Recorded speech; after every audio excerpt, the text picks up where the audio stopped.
नमस्कार, मैं आरवी सिंह यादव और आप देख रहे हैं मेरा YouTube channel RV Singh Yadav editor. आज हम आपके सामने दो खबरें पेश करेंगे इसी एक साथ एक ही वीडियो में।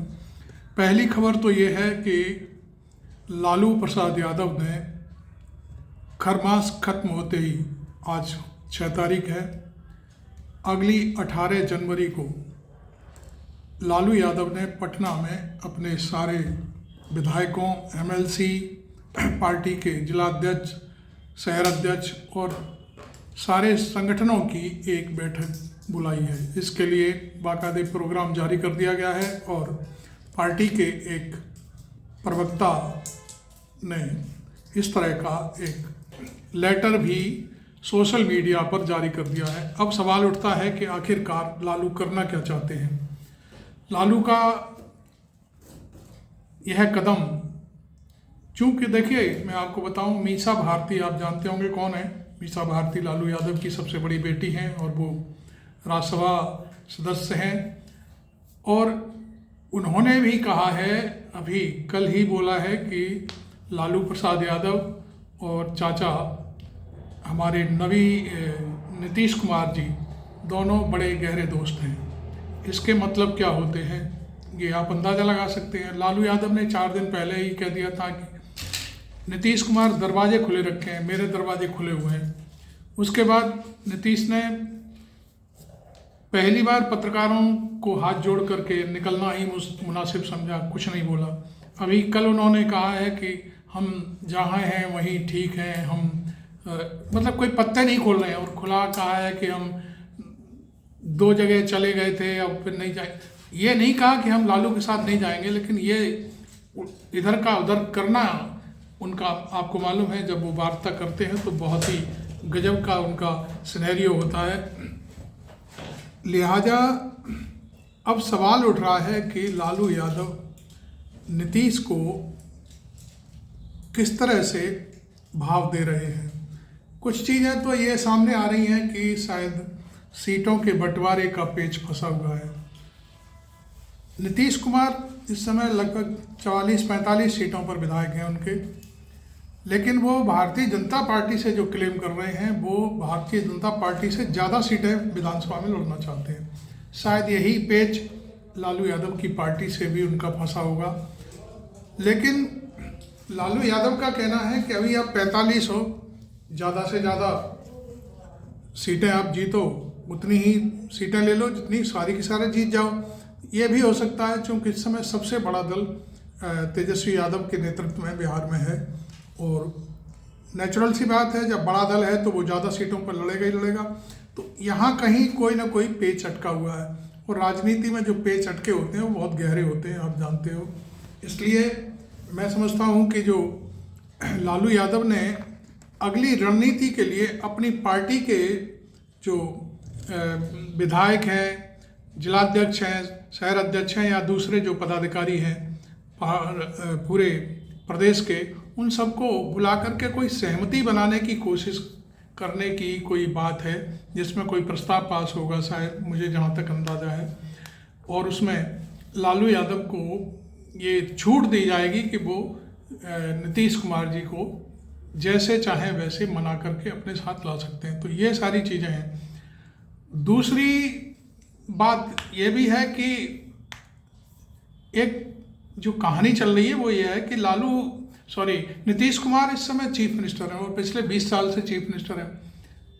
अब नीतीश कुमार, बिहार चुनाव की तो बात छोड़ दीजिए, मैं दूसरी बात कह रहा हूँ कि नीतीश कुमार यदि पार्टी छोड़ेंगे या पार्टी अपनी ख़त्म करेंगे या जो कुछ भी होगा, तो वो चीफ मिनिस्टर से बड़ा कोई पद पाने की लालसा में ही अब गेम को चेंज करेंगे। इसके लिए 2 बातें सामने आ रही हैं। लालू यादव की पार्टी की मीटिंग, दूसरा 18 जनवरी को राहुल गांधी का बिहार जाना। अब बात यह आ रही है कि भाई 12 विधायक हैं नीतीश कुमार के, वो सारे के सारे विधायक नहीं, सांसद, वो सारे के सारे सांसद यदि पूरी तरह से कांग्रेस में विलय हो जाए या आरजेडी में विलय हो जाए, तब क्या प्रधानमंत्री के तौर पर नीतीश कुमार को पेश किया जा सकता है? ये एक बहुत बड़ी संभावना चल रही है। और नीतीश कुमार भी यही चाहेंगे कि भाई यदि गिरना है तो इतना नीचे नहीं गिरूंगा, लेकिन गिरूंगा तो पूरा बड़ा वजन लेकर के गिरूंगा, ये शायद उनके दिमाग में है। अब इसके लिए दूसरी पार्टियां हैं इंडिया गठबंधन की, वो एग्री होती हैं कि नहीं होती हैं, ये बात भी चल रही है। वैसे आपको मैं बता दूं, अखिलेश यादव भी चाहते हैं कि भारतीय जनता पार्टी की विदाई हो जाए, और महाराष्ट्र की लॉबी भी चाहती है कि मोदी विदा हो जाए। अब रहा सवाल बंगाल का, ममता बनर्जी क्या चाहती हैं, अभी ये पत्ते खुलने की बात है, क्योंकि अभी बीच में एक बयान देकर के उन्होंने सनसनी फैला दी थी कि मुझे नेतृत्व सौंपा जाए, मैं संभाल लूंगी इंडिया गठबंधन को। तो ये सब कुछ कच्ची बातें हैं, इन बातों को पकाने की भी कोशिश शायद राहुल गांधी होंगे। और मैं आपको बता दूं, राहुल गांधी की पार्टी यानी कांग्रेस तो पूरी तरह से तैयार है, वो चाह रही है कि कोई भी बन जाओ लेकिन मोदी से छुटकारा दिलवाओ देश को। और फिर आप जानते हो कि मोदी से छुटकारे का मतलब बहुत कुछ होने वाला है, तमाम लोग जेल जाएंगे, तमाम लोगों की पोलें खुलेंगी, बहुत सारी बातें होंगी। और जो व्यापारी पूरा जो कैप्चर करके बैठे हुए हैं व्यापार को, पूरी तरह से उल्टा सीधा करके रिश्वत दे करके अपने आप को बहुत हाई लेवल का दिखा रहे हैं, ऐसे लोगों की कलई खुलना भी बहुत ज़रूरी है। और ये तभी संभव है जब कोई इंडिया गठबंधन का प्राइम मिनिस्टर हो। तो ये एक तो ये सारी बातें थी। अब मैं सिर्फ ये सोच रहा था कि लालू को एक बार फिर मैं सामने लाता हूँ। लालू जी के मन में क्या चल रहा है ये भी अभी क्लियर नहीं है। हो सकता है उनकी राहुल गांधी से कोई वार्ता हो, राहुल गांधी ने कहा हो कि भी आप पहले अपनी पार्टी को तैयार करिए, उसके बाद फिर आगे बात करेंगे। तो ये सारा जो खेल चल रहा है ये भी हो सकता है। मैं आपको बता दूं कि यदि प्रधानमंत्री के तौर पर नीतीश कुमार आ जाते हैं तो देखिए मांझी हुए, पासवान हुए, ये सारे दौड़ के भाग के आएंगे।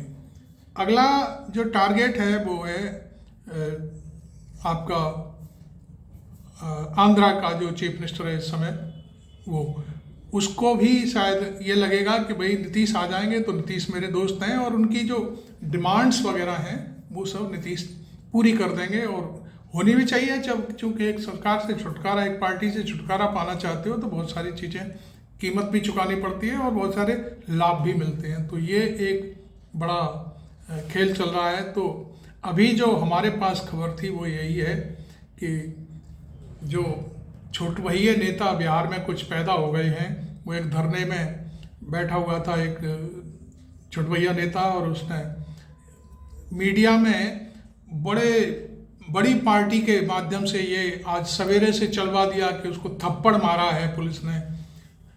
पूरा झूठ फैलाने की कोशिश की गई। उसे किसी ने थप्पड़ नहीं मारा, उसे थप्पड़ मार के कौन उसे नेता बनाएगा।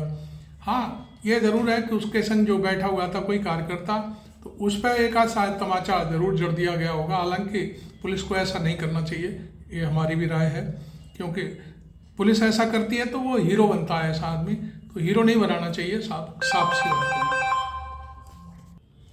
तो ये तो थी बिहार की कहानी। और अब एक कहानी दिल्ली में चल रही है। दिल्ली में प्रियंका गांधी पूरी तरह से छा गई हैं। वो रोज़ाना मीटिंग कर रही हैं, रोड शो कर रही हैं। आज उन्होंने पूरी तरह से नरेंद्र मोदी और जो विधूड़ी है जो उनके खिलाफ बोला था उसको धोकर रख दिया है, और बहुत सारी चीज़ें सामने आई हैं। केजरीवाल की पार्टी का जो एजेंडा है वो भी सब कुछ उन्होंने सबके सामने रखा है। लगातार वो दिल्ली में कैंपेन कर रही हैं, अपने प्रत्याशी जो उन्होंने घोषित किए हैं उनके साथ जिताने की कोशिश करेंगी। मैं समझता हूँ कि शायद दिल्ली की जनता भारी मात्रा में उनकी जो सभाएं हैं, छोटी छोटी नुक्कड़ सभाएं हैं, उनमें खूब इकट्ठी हो रही है और उनके नारों को, उनकी बातों को सुनती भी है।